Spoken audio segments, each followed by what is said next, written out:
बिस्मिल्लाहिर्रहमानिर्रहीम। अस्सलाम वालेकुम। आप देख रहे हैं अस्सलाम न्यूज़। मैं हूं रजब अली भट्टी। आज हम मौजूद हैं एक ऐसी शख्सियत के साथ जो किसी तारफ़ के मोहताज नहीं है। ये शख्सियत कौन है, मैं आपको इनका पहले तारफ़ कराता चलूँ। ये जो उर्दू, पंजाबी और सराइकी के शायर हैं तारिक उदास मज़दूर हैं, लेकिन इन्होंने अपनी मज़दूरी को ज़िंदगी का रोग नहीं बनाया, बल्कि मज़दूरी के बावजूद शायरी को मशग़ला बनाकर दुनिया भर के मज़दूर अफराद को पैगाम दिया है कि मज़दूरी के बावजूद कैसे जीना है। शायरी में नाम पैदा करके अपना इन्होंने एक बहुत बड़ा नाम पैदा किया है। तारिक उदास साहब मज़दूर हैं, लेकिन मेरे साथ मौजूद भी हैं।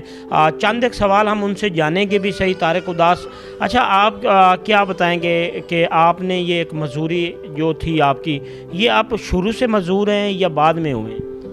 सर मैं पहले काम मजदूर था, लेकिन जैसे जैसे वक्त गुजरता गया, उम्र बढ़ती गई, उसके साथ ये मसला मेरा बढ़ता गया, हत्ता कि यहाँ तक पहुँचा कि मैं चलने फिरने से बिल्कुल कासिर हो गया।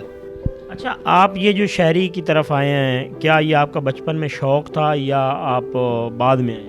नहीं, ये बचपन में मुझे शौक़ था। मैं अपने क्लासमेट जो थे या उस्ताद बज़्म अदब हुआ करता था स्कूल में, वहाँ इशार वगैरह इल्लामा इकबाल के पढ़कर सुनाया करता था। तो आपने कितनी तालीम हासिल की है?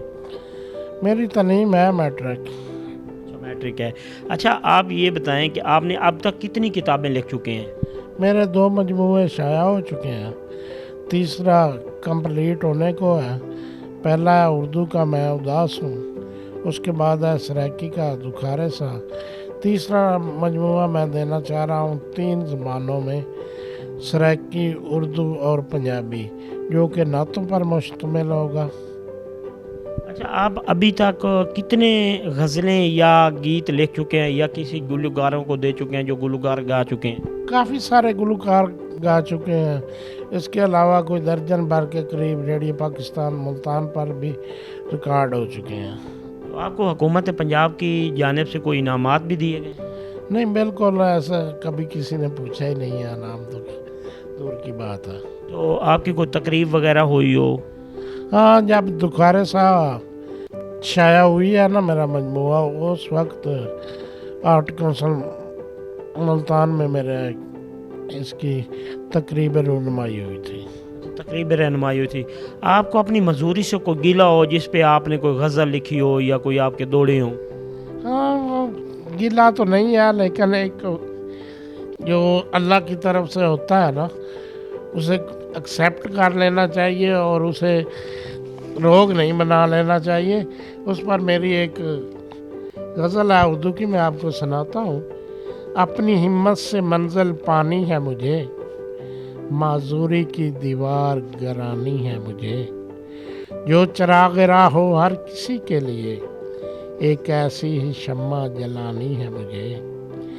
सभी मुश्किलें हो जाएंगी आसान, एक सोच कम तरीकी भगानी है मुझे, रोने से बेहतर है मैं हंस के गुजार दूं, ये ज़िंदगी तो हर हाल बेतानी है मुझे। बरम रखना है तारक अहदो पैमा का, लाज अपनी उल्फत की बचानी है मुझे। अच्छा, आप अब तक 2 किताबें लिख चुके हैं, इसके बाद आप मशहूर हैं, आप कैसे गुज़र बसर कर रहे हैं? आपके जो बच्चे हैं, कितनी बच्चियाँ हैं, कितने बच्चे हैं? मेरा एक बच्चा है और 4 बच्चियाँ हैं। तो आपके घर का गुज़र बसर कैसे हो रहा है? ज़रा मुश्किल से ही हो रहा है, फिर भी जो दाल रोटी चल रही है, शुक्र है उसकी ज़ात का, लेकिन बहुत मुश्किलात में हूँ।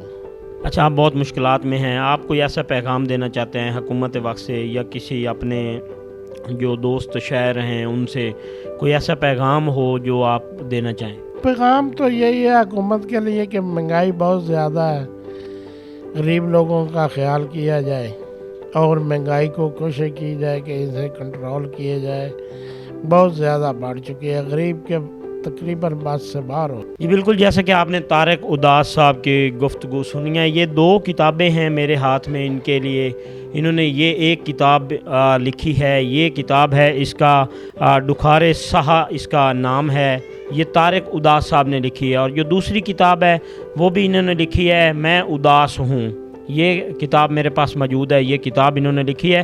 اور اگر طارق اداس صاحب کے میں یہاں پر تعارف کرواتا چلوں تو یہ درخانہ کی دھرتی میں پیدا ہوئے اور درخانہ اسکول سے انہوں نے اپنی تعلیم حاصل کی۔ اس کے بعد یہ مزدوری میں مبتلا ہو گئے، اور مزدوری میں مبتلا ہونے کے بعد یہ ایک بہت بڑا میسج جاتا ہے مزدور افراد کے لیے اور یہ جو مانگنے والے لوگوں کے لیے کہ انہوں نے اپنی مزدوری کو مزدوری نہیں سمجھا، انہوں نے اپنی شاعری میں تبدیل کیا، اور یہ شاعری آج یہ 2 کتابیں انہوں نے لکھی ہوئی ہیں۔ ایک کتاب یہ اور بھی لکھنا چاہ رہے ہیں، اور یہ 4 پائی کے اوپر بیٹھے ہیں، نہ چل پھر نہیں سکتے، اس کے باوجود انہوں نے ہمت نہیں ہاری، اپنی زندگی جو ہے وہ گزر بسر کر رہے ہیں۔ اور اس میں جیسا کہ طارق صاحب نے اپنی شاعری میں ایک اپنے اوپر غزل بھی لکھی ہے، وہ بھی سنائی ہے۔